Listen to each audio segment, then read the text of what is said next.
Aloha and welcome to A Course in Miracles.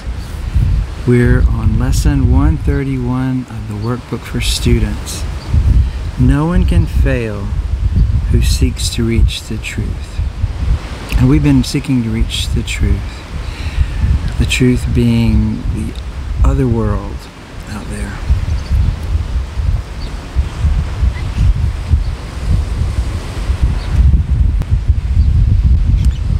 In the previous lessons, we looked at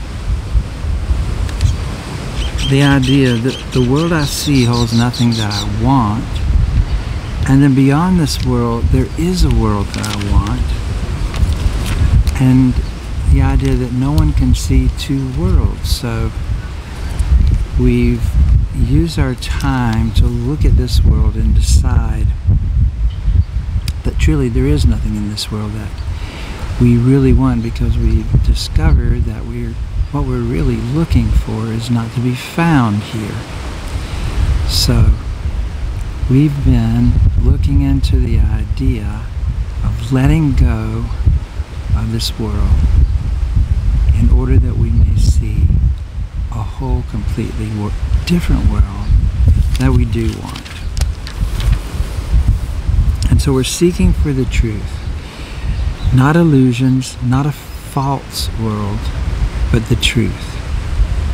And that's what today's lesson is about. No one can fail who seeks to reach the truth. Failure is all about why you seek for goals that cannot be achieved. In other words, when we look outside of ourselves to reach the goal of happiness, for example, it can't be achieved, because once we find it, it's gone. Because everything in this world doesn't last. It's under time and impermanence. So it says you look for permanence in the impermanent, for love where there is none, for safety in the midst of danger, immortality within the darkness of the dream of death. Who could succeed where contradiction is the setting of his searching, and the place to which he comes to find stability? Goals that are meaningless are not attained. There is no way to reach them, for the means by which you strive for them are meaningless as they are. Who can use such senseless means and hope through them to gain anything? Where can they lead? And what could they achieve that offers any hope of being real? Pursuit of the imagined leads to death, because it is a search for nothingness. And while you seek for life, you ask for death. So that's what we've been looking at. Where have we been searching? What have we been hoping to find? Is it really possible to find it in the place that we've been looking? And I hope that we've come to see that no, it's not really there. But this is a hope that I've hoped we've been able to grasp in our times of stillness, that just beyond this place, this world, this dream where we've been looking for permanence and love and wholeness and happiness, that there really is a place that has all those things and everything that we want. It's just that we've been looking in the wrong place. And the decision to look somewhere else, like within,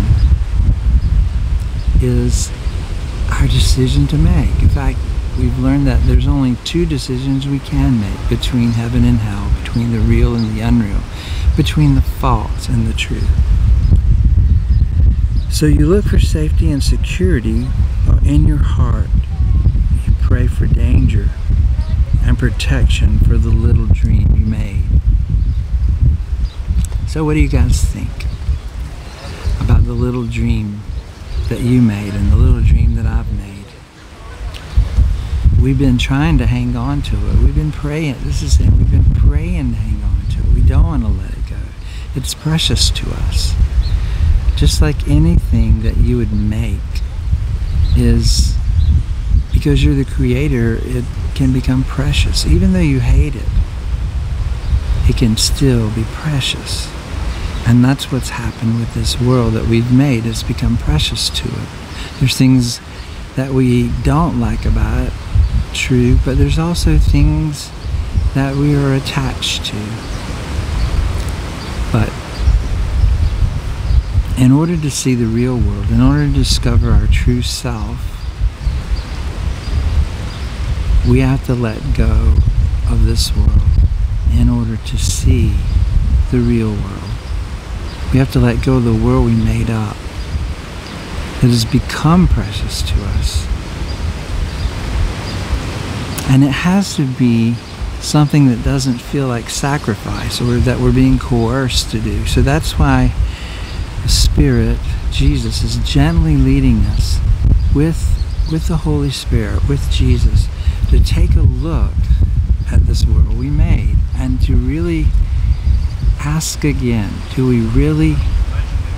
is it really what we want? Have we really found the happiness and peace and security and the lack of fear in this world that we've been looking for? And hopefully, if you're doing this course and you're this far into the course, you're probably at a point where you can answer that question in the negative. No, I've been there, done that, experienced that, but I still can't find what I'm looking for.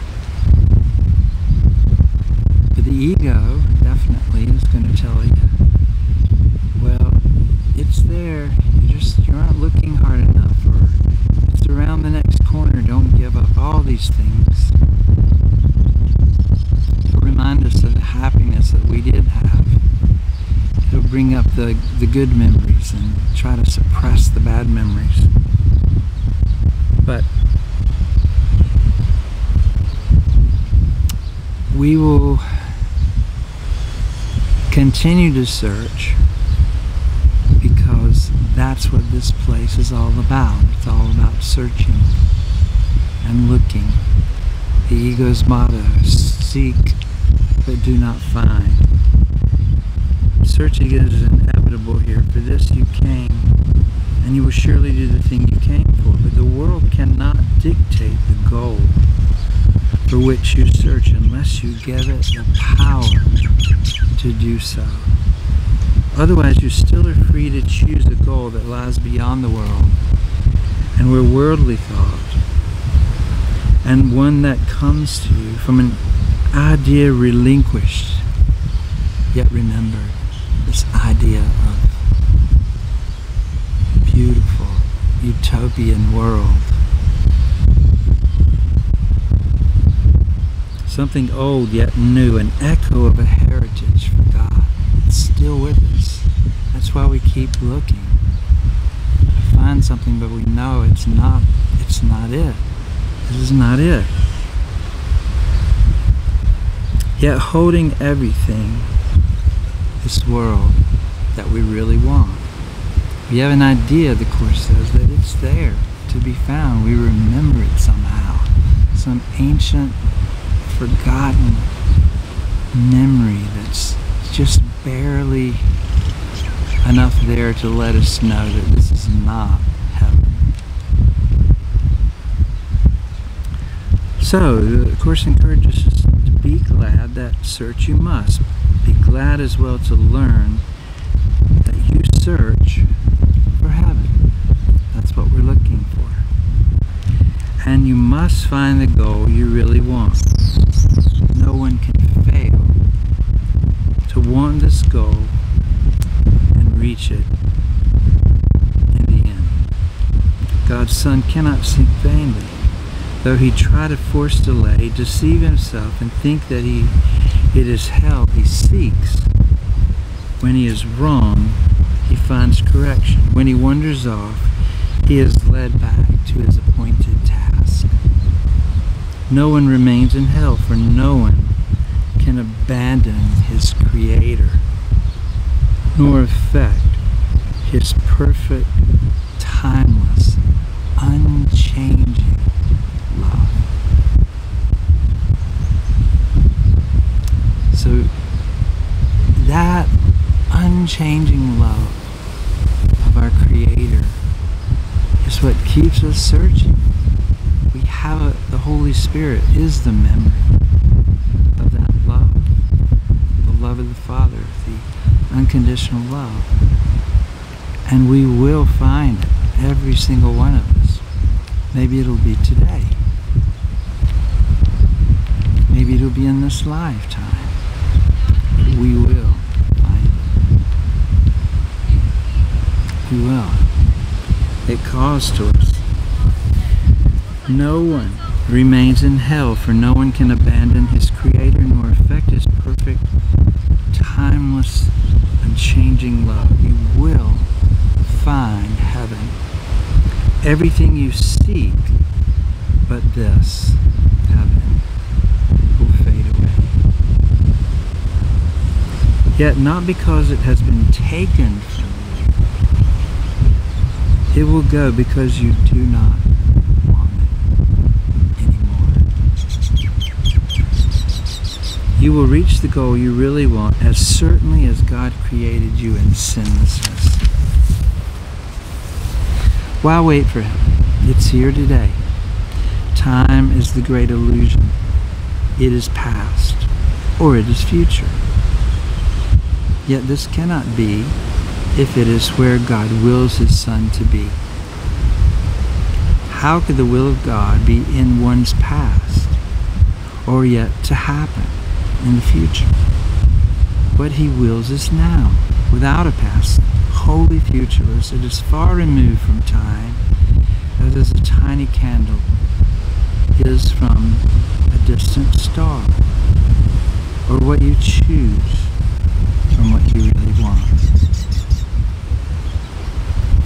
Heaven remains our one alternative to this strange world that we made, and all its ways, its shifting patterns and uncertain goals, its painful pleasures and its tragic joys.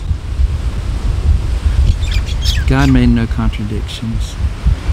What denies its own existence and attacks itself is not him. He did not make two minds, with heaven as the glad effect of one and earth the other's sorry outcome, which is heaven's opposite in every way. God does not suffer conflict, nor is his creation split in two. So the idea that we're split in two, the split mind, is not even real. How could it be his Son could be in hell when God himself established him in heaven? We're only dreaming we're in hell.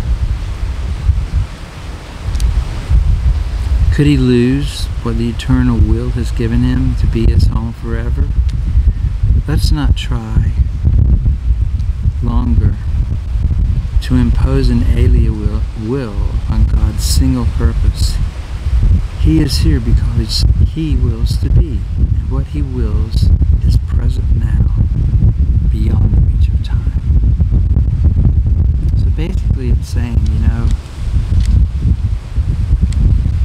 heaven is not something that we left somewhere in the past or lost, or something that one day, somewhere in the future, perhaps after we'll die, we'll experience. It's saying that heaven is the will of God. Heaven is where we are. And heaven is right here and now for us to experience right now. Because the will of God is not in the future or the past. It's right now. Today, we will not choose a paradox in place of truth. How could the Son of God make time to take away the will of God? Which is what we think we've done. He thus denies himself, contradicts what has no opposite. He thinks he made a hell opposing heaven, and believes that he abides in what does not exist, while heaven is the place he cannot find. That's kind of where we think we are. That we are in hell right now and we can't find heaven. But it's not true. It's just a dream. It's just an illusion. It couldn't be true because it's not the will of God. And something that's not the will of God can't possibly be true. Like in the God of the Bible, the devil, for example, could oppose the will of God. But in reality, that's impossible. The devil is just a metaphor for the thought that there can be an alien will. But it's not true. It's an illusion. So it's foolish. And it says, leave foolish thoughts like these behind today and turn your mind to true ideas instead. What are the true ideas? The separation hasn't occurred. We've never left heaven. We're only dreaming. God's unchanging, timeless love still abides with us. We haven't changed. We're exactly as he created us. No one can fail who seeks to reach the truth, and it is truth we seek to reach today. We will devote 10 minutes to this goal 3 times a day, and we will ask to see the rising of the real world, to replace the foolish images that we hold dear with true images, arising in the place of thoughts that have no meaning, no effect, and neither source nor substance in the truth. This we acknowledge as we start upon our practice periods. Now begin our practice periods with this. Are asked to see a different world. And think of a different kind of thought than those that I've made. The world I seek, I did not make alone. Thoughts I want to think are not mine. So we're going to kind of put that idea out there. We want to see a different world. We don't want to see the world that is made out of our thoughts. The world is made out of our thoughts and God's thoughts and everyone else's thoughts as part of Christ. We want to see that world. For several minutes, watch your mind. Just see. Watch your mind. And see, although your eyes are closed, the senseless world you think is real.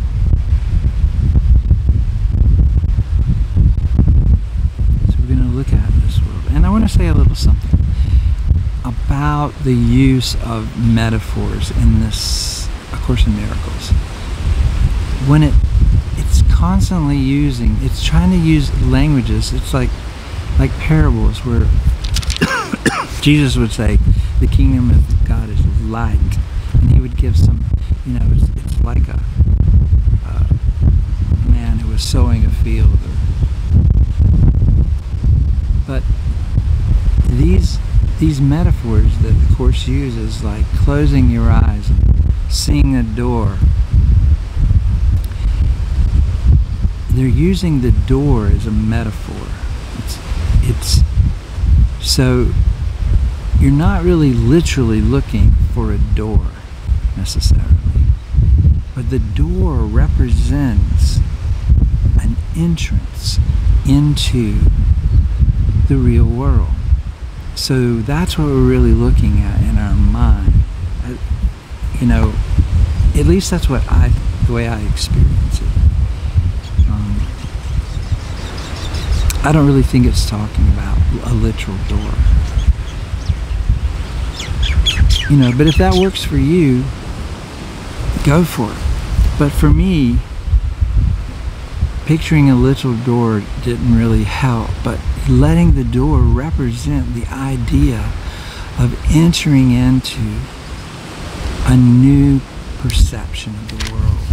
for me, was very meaningful. So anyway, I just want to throw that in there. The use of symbols and allegories is a lot of the language of this book. So review the thoughts as well which are compatible with such a world and which you think are true. Then let them go and sink down below them to the holy place where they cannot enter. And this is some of that imagery that I'm talking about. There's a door beneath them in your mind, a portal, which you could not completely lock to hide what lies beyond. Seek for that door and find it. But before you try to open it, remind yourself no one can fail who seeks to reach the truth. And it is this request you make today. Nothing but this has any meaning now. No other goal is valued now nor sought. Nothing before this door you really want, and only what lies past it do you seek.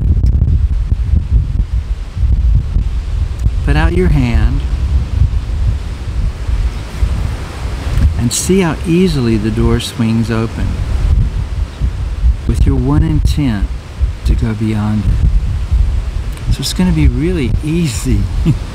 It's really easy. It's not locking us out. Heaven is not locking us out. We're not locked out. Nothing but this has any meaning now, right? Put out your hand. Angels light the way so that all darkness vanishes. And this is an experience. I mean, maybe you'll see angels lighting the way.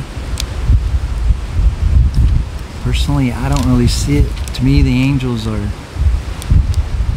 beautiful, powerful thoughts, or some kind of, in my mind, like lights coming on, so that I can see. Okay, this is the way. This is the way, direction for my mind to go here to get through this door.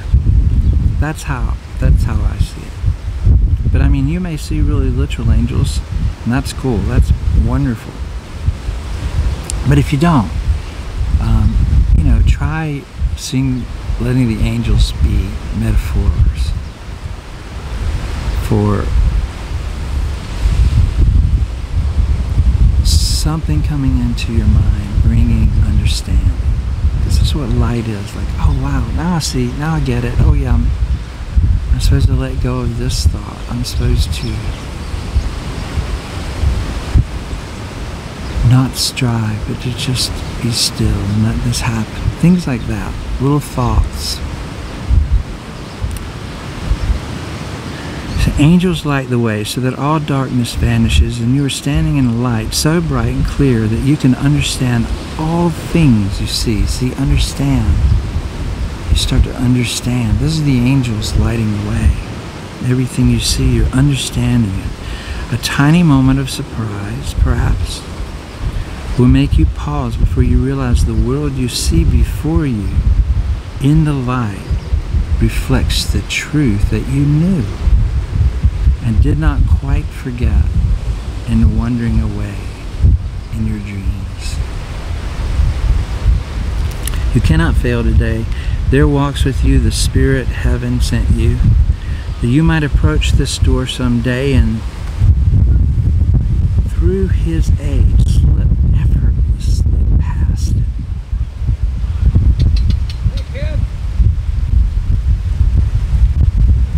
To the light. It's on the other side.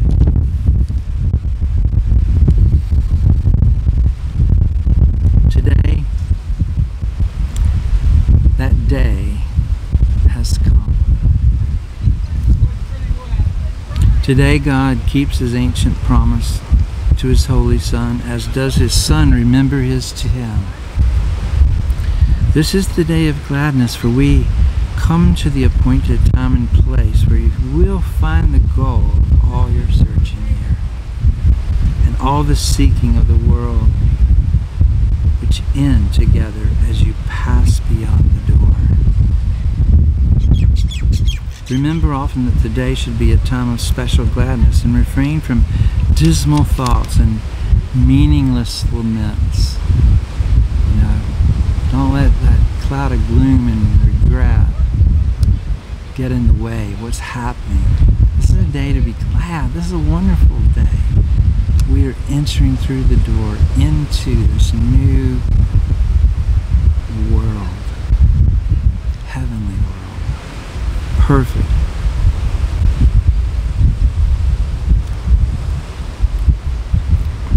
Salvation's time has come. Today is set by heaven itself to be a time of grace for you and for the world. If you forget this happy fact, if you find yourself thinking about sad things, gloomy things, mistakes you made, fears, whatever, we're going to remind ourselves with this thought. Today, I seek and find all that I want. My single purpose here offers it to me. No one can fail who seeks to reach the truth. That's today's lesson. Wow. So,